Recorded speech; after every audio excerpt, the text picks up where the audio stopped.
Are my slides visible in viewing mode to everyone? Yes, Prema, they are.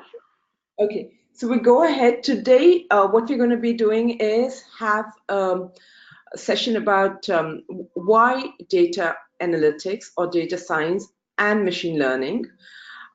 What's actually explore the market for this kind of a profession, and what are the disruptions that are actually taking place in the market?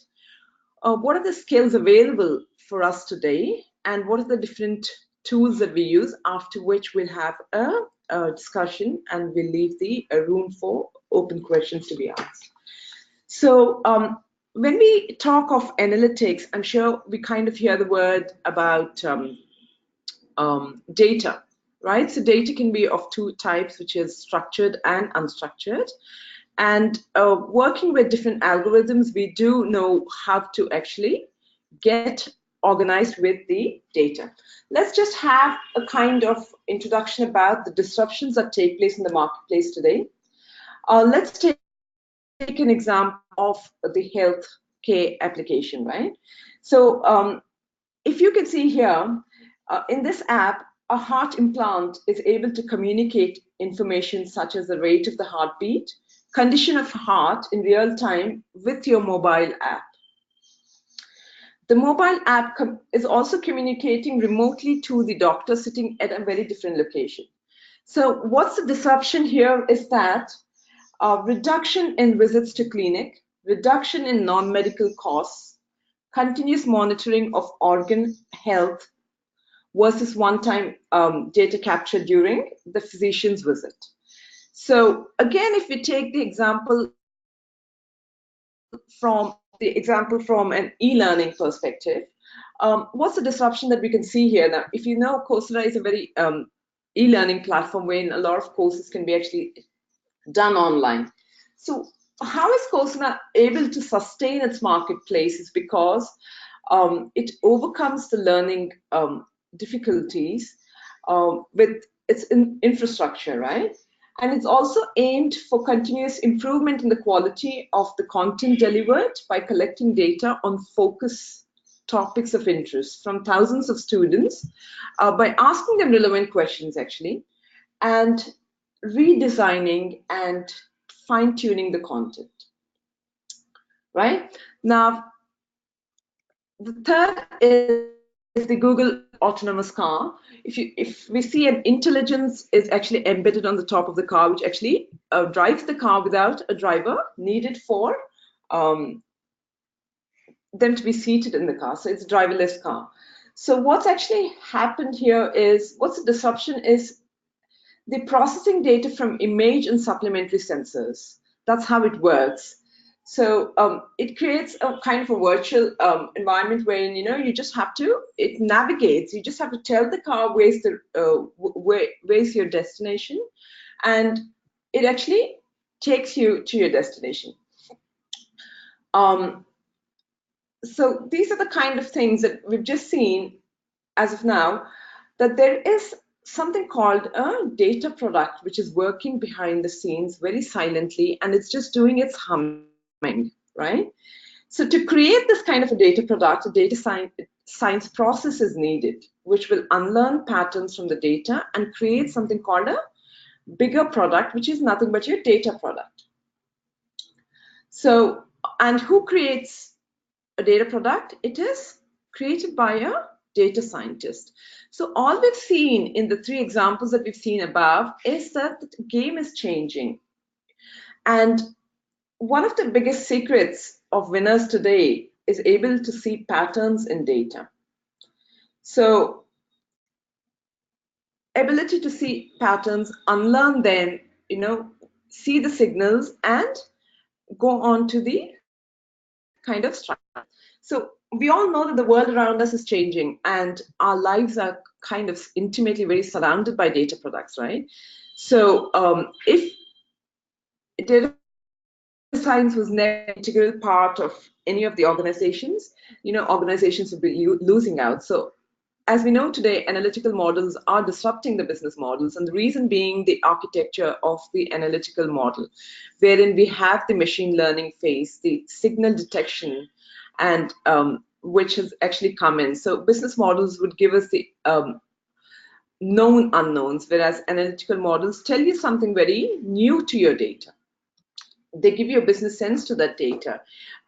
So an interpretation stage at the analytical modeling phase actually is a very strong accuracy to your models.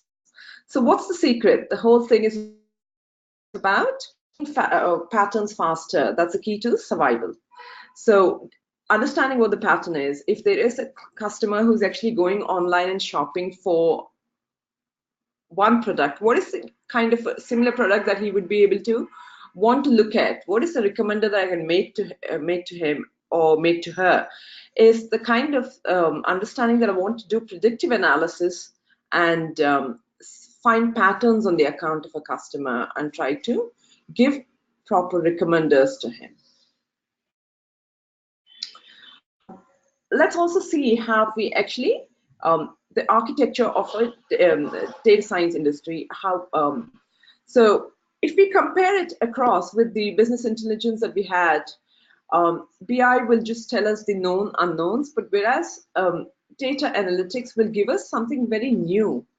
So organizations today just see the tip of the iceberg. They don't want to know why sales is happening such a way. What is it that we can do more? So it's just data science helps us to discover and unlearn a lot of patterns in the data that we have, and explore and get into more analysis using machine learning algorithms. So there's something that's waiting to be discovered, and that's the unknown, something very new to from the data that we gather insights. And what are the 4 core differences between data science and dashboards? Is that in the data science, you can see that between the data repository and the dashboard, you have 4 kind of architecture inbuilt. One is the machine learning, the signal detection, the actions, and the outcomes, right? So with the 4, you can see the detail in the industry wherein we do a lot of pattern understanding, signal extraction, then use a machine learning algorithm, then decide what are we trying to recommend and bring out the outcome. So the 4 core differences which actually change the whole outcome of the whole data science industry, which actually has a lot of more impact on the data that we're trying to analyze as across the dashboards. So the data science industry is obviously exploding at the time, not just around the world, but in India too. A lot of companies are actually advertising for the skill. There is a shortage of the skill, and there is more of demand. So the demand versus the kind of availability is in shortage. So it's just the right time to actually come, learn the course, and start putting yourself across for an opportunity available in the market. So it's just the right time. That's what I would. Now, we all know that analytics is of 3 types, right? The first is called the descriptive. The second is predictive and prescriptive. Now, for most of us will always work 80% on descriptive, though we say predictive, which is machine learning algorithms. Machine learning algorithms, which are nothing but your predictive, work on your descriptive. So descriptive analysis of your data, and it works on your past data. Descriptive is taking your past and trying to understand what it is, right? And predictive is like, I have a report and I just know what I'm getting where, how I get it. That is your predictive analysis. And prescriptive is trying to automate everything. So how do you automate? You automate when you do enough of descriptive analysis. And when do you actually apply a predictive algorithm? When you have enough of descriptive analysis done on your data, right? So that's how descriptive analysis plays a major chunk of the analytical, and it forms the base for your predictive modeling as well. Let me put it that way. So that's the main difference between your descriptive, predictive, and prescriptive. So we will be actually learning all of these analysis, and descriptive constitutes most of your statistical methodology. So we will be learning and unlearning all of those before we actually go into machine learning. And the software that I would be teaching on will be R, but there are a lot of analytical tools available in the market, like SAS, Python, Excel, SPSS, Tableau. Tableau for reporting, of course, yes. So I will be concentrating on this tool called R, and we'll be doing a lot of scripting in R for any of the machine learning algorithms that we'll be studying as per the course outline. So any questions for now? I would want to take on questions.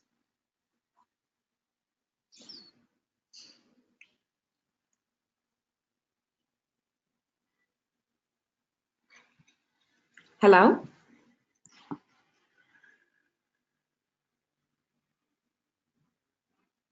Hi, Prema. It's Karthik. I do have a few questions, but let me see if the audience have any before that.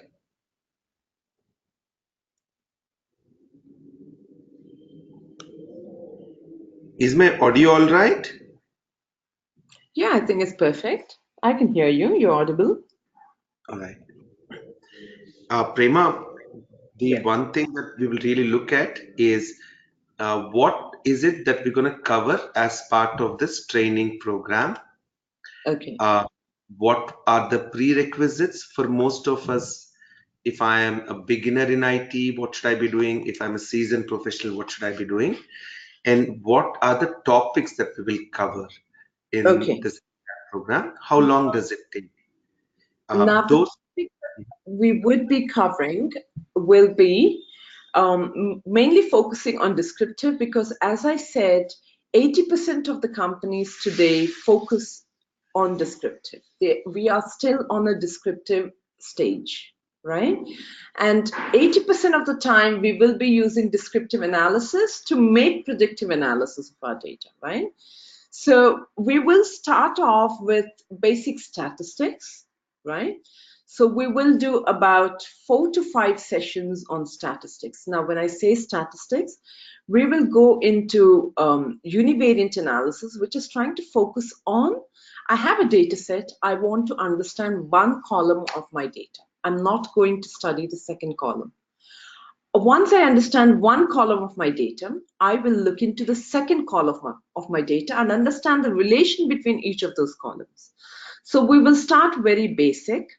We will understand what are our data types, how we read our data, and how we actually analyze our data using basic statistics.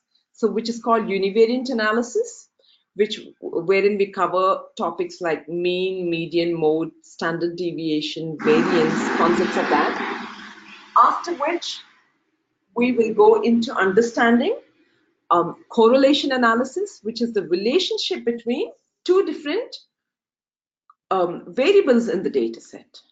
How do they co-vary? How do they vary? What is the variance? Um, and then what are the challenges we get in the data? What is multicollinearity? What is homoscedasticity? What is heteroscedasticity? So these are the concepts that we will understand and filter data so it actually looks ready for a machine learning algorithm to be applied depending on the data that we have. So when we say machine learning, we will study concepts of logistic regression, linear regression, decision trees, exploratory data analysis, and we'll study a concept called multicollinearity, principal component analysis, factor component analysis, and those will be the different machine learning that we study. So now, who are the students who could enroll? That is the next question, if I'm not wrong, Karthik. And it can be anyone from any industry. Like myself, I was a banker, but I shifted to analytics. I learned it 6 years ago, and I started a career in analytics. So I was fairly new to statistics. I was fairly new to any scripting in R or any other language, be it for that matter.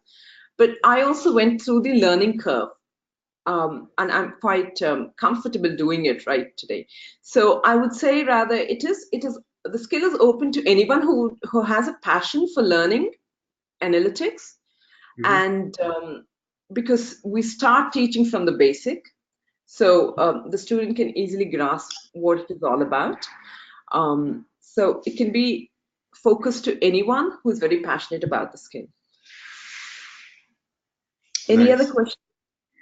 Now, let us say that, so good to know that someone from a non-IT core banking like yourself could move into it and learn things from scratch, be it Yes. statistics, be it analysis and programming. That's really commendable. Great job on that, Prima. Now, let us look at other aspect. So some of the audience, I'm sure most of the audience are working full-time in IT industry right now. A portion of them are looking to get into IT. So let's assume there are two roles. One is a developer side, someone who's been in the dev side of IT for a long time. Yes. Let's say 4+ years. And there's someone who's been in the QA side.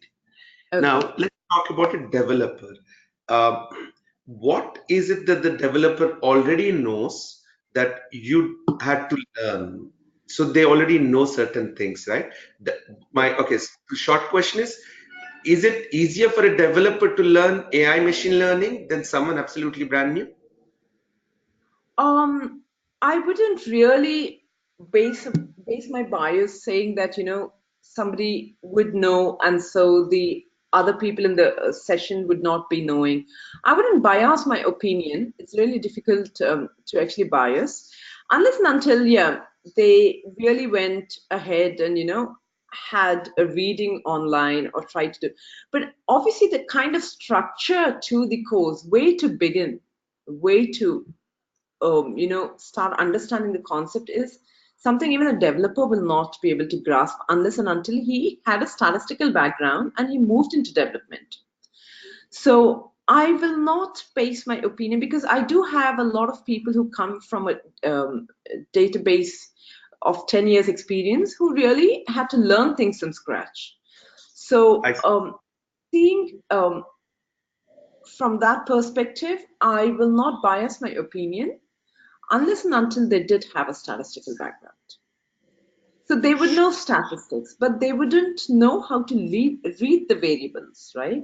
How do you apply that statistical concepts in analytics, right? Learning right. statistics is one thing, trying to apply it in a scripting language like R is another thing. So how do we relate that? The concept is the same, but when we Uh-huh. apply it, how do we read that I and see. analyze it? So So if read you correctly, you're saying even if you are a developer with 4 or 5 years experience, you've got good database knowledge and good coding skills. yeah, I assume that yes, they have a good start. yeah, However, the structure of AI machine learning as a program is very yeah, rigid, and we will need to go through in that specific program fashion rather than deviating. Correct? exactly. Yes, So, yes. but then they can grasp things faster. So I would put a developer. So let's just say, Prema, isn't there the course content document that we prepared internally? The I think Google Doc? there. I think it is there. It should be in my email. You want me to share it or something? Yes, if possible, um, bar the commercial aspect of it. Um, so that we can, on the screen, if you share it once, we would like to see, the same thing. What kind of real activities are there? Because that's primarily the big question that the audience has also been having.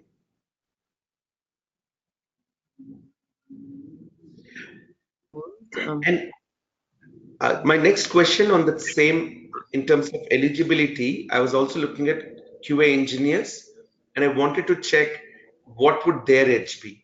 So I think each field, people moving into AI machine learning is giving them a good edge, having been in IT, but it'll Yes. still take a plenty of learning. Is it something, and that is where I was also telling the students that do not look at data science as a career. That is your level 3. You start as a data engineer, maybe you become kind of data analyst, Yeah. or statistician there, and then you become a data scientist. So there are levels that you grow through. So it's not, it's a far, so you could assure that the next decade would be on AI machine learning. That's what we're trying to invest the next 6 months, so that the next decade of ours is well put. That's right, Karthik. The next 10 years, I would say, would be data analytics. Yeah, I mean, data analytics, machine learning, deep learning. So it'll start evolving. The industry is actually in infancy. So it's going to start evolving the next 5 years into deep learning, right? So yes. for now, it will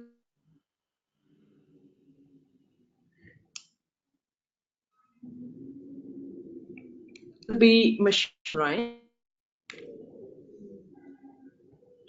I lost you for a second, but I think it should be coming back. And audience, if you have questions, please let it keep coming on the chat. And you could also raise your hand if you want to be unmuted. I hope my audio was okay. If we see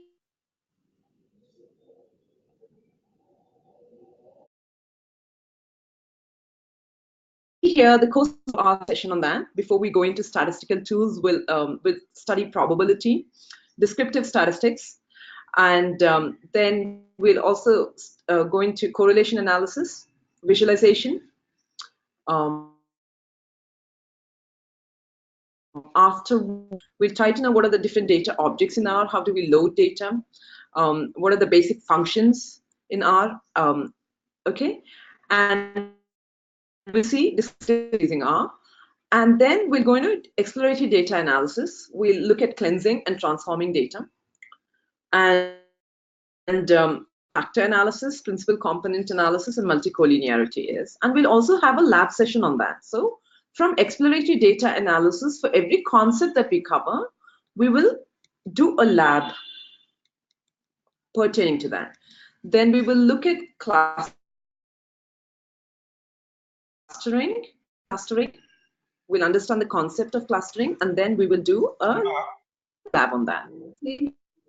Prema, sorry to interrupt. If Association. your voice is choppy, I got a couple of messages on the chat as well. Can you check your voice Okay. again? It's breaking because of internet issues.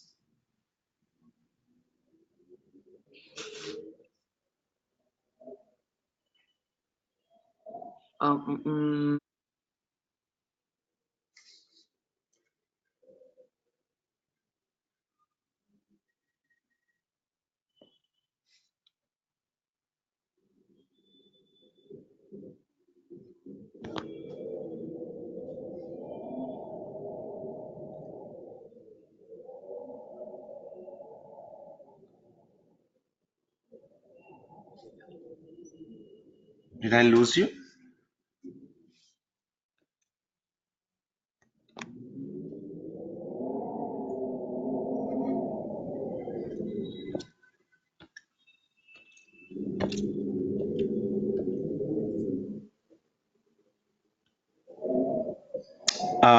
Prema, I think we lost your audio totally.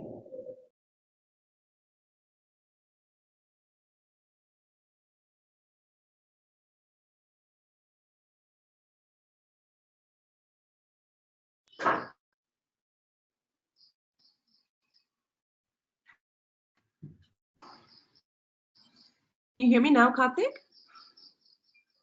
Yes, we can hear you now. Yeah. Okay. So Your voice is still breaking up, do you want Prema. me to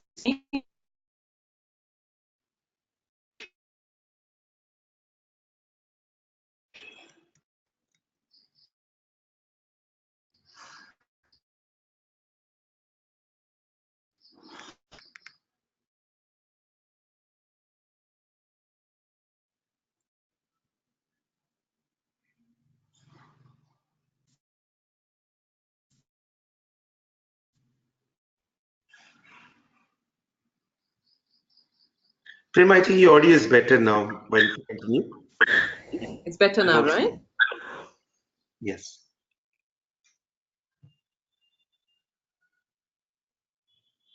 Yeah. Now your voice is still choppy. I don't know why. It's kind of breaking up. Seems to be a network issue, maybe.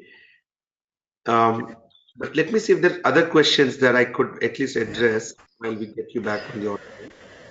Is R language similar to Python? How much of R is going to be taught as part of this course, and how much is required? So that was one question from Mohammed.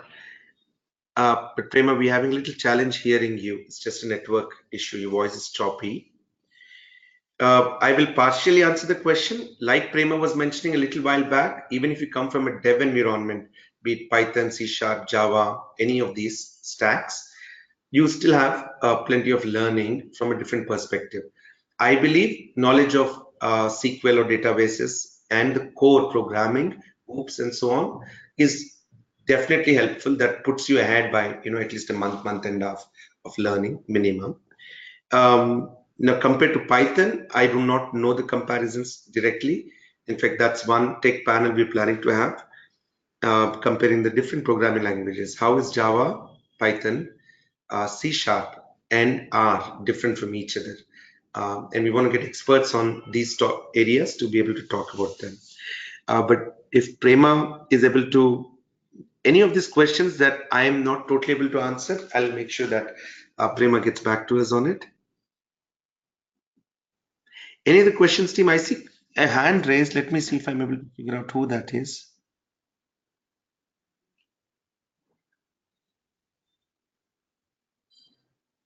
I don't see any hand raised now. Team, if you have a question, you want us to unmute you, just raise your hand on GoToMeeting, and that should be good for us. Or if you want to put your question on chat, that's fine too. Are we also going to learn any data visualization tool? Mohammed, yes, if you look at the stack, while we focus on R programming, I think we'll also touch upon a tool like Tableau and how it can be applied. Because end of it, we want to really see this visually. We got used to being pampered for visual clarity. A lot of devices and applications that we work today, it's like that. So we'll expect our software apps also to be smart enough.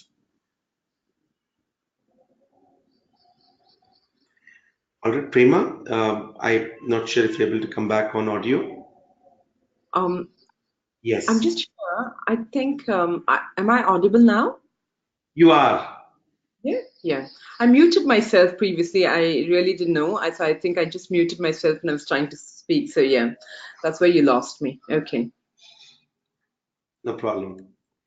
So we've gone through the course content also briefly.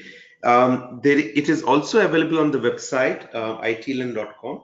We will send you the link, all of your 3 emails. Please add us to your contact list on email, learn@itlearn.com, so you do not miss any important communication. We also have an itlearn mobile app that you can use to get updates on whatever is happening with the sessions. So, it's almost like an auto reminder, pretty simple app. We're going to send you these details along with what's our next plan, what's our schedule going to be. Any further questions before we end today's session, and anything else you want to add, Prema, to the audience? No, nothing else. I think, unless there's a question, there's Mm. nothing much. Yeah. Yeah, I started penning down my notes as well as you went through the PowerPoint. Okay. I'm sure the audience will request if we could get access to that PowerPoint so we could correlate them with the session. A lot of us who are beginning in this career side will go through this video again to get a Okay. clarity. The PowerPoint Sure. will help.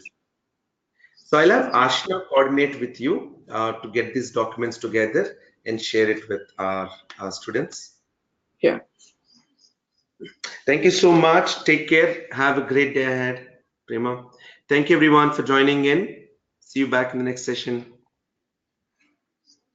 Thank you all. Bye now.